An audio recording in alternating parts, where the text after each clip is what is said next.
Assalamualaikum warahmatullahi wabarakatuh. Nama saya Ratu Ifa Zahra. Di video ini saya akan memaparkan ringkasan materi berjudul diabetes mellitus dalam mata kuliah patofisiologi untuk memenuhi tugas mata kuliah tersebut. Definisi diabetes mellitus. Diabetes mellitus adalah suatu kelompok penyakit metabolik dengan karakteristik hiperglikemia yang terjadi karena kelainan sekresi insulin, kerja insulin, atau keduanya.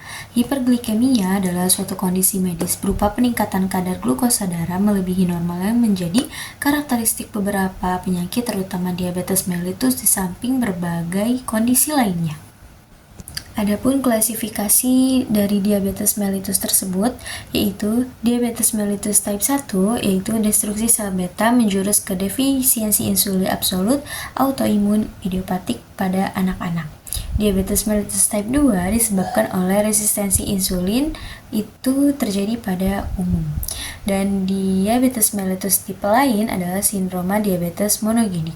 Dan diabetes mellitus gestasional adalah yang diagnosis pada saat trimester kedua dan ketiga kehamilan dan tidak diketahui sebelum hamil. Kemudian ada 11 organ patogen diabetes mellitus. Yang pertama ada sel beta pankreas, yang kedua ada sel alfa pankreas, ada sel lemak, otot, hepar, otak, kolon, usus halus, ginjal, lambung, dan yang terakhir ada sistem imun. Patogenesisnya yang pertama adalah kegagalan sel beta pankreas, yang kedua ada disfungsi sel alfa pankreas, yang ketiga ada sel lemak, otot, hepar, otak, kemudian ada kolon, usus halus, ginjal, lambung, dan sistem imun seperti yang sudah disebutkan sebelumnya.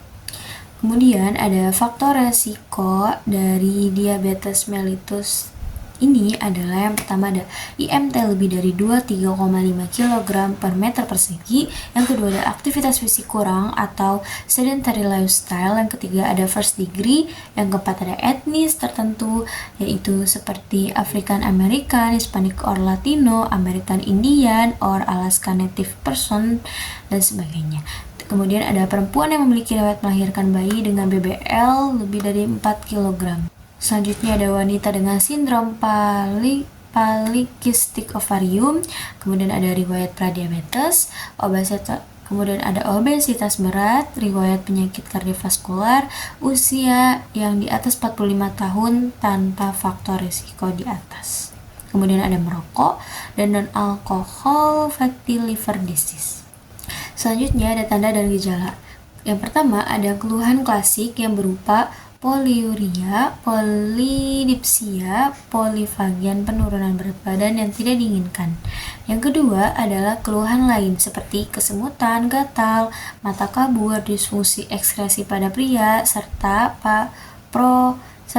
pruritus vulva. Kemudian ada komplikasinya. Yang pertama ada mikrovaskular yang contohnya ada di mata dan ginjal, dan yang kedua ada makrovaskular ada di jantung, otak, dan pembuluh darah.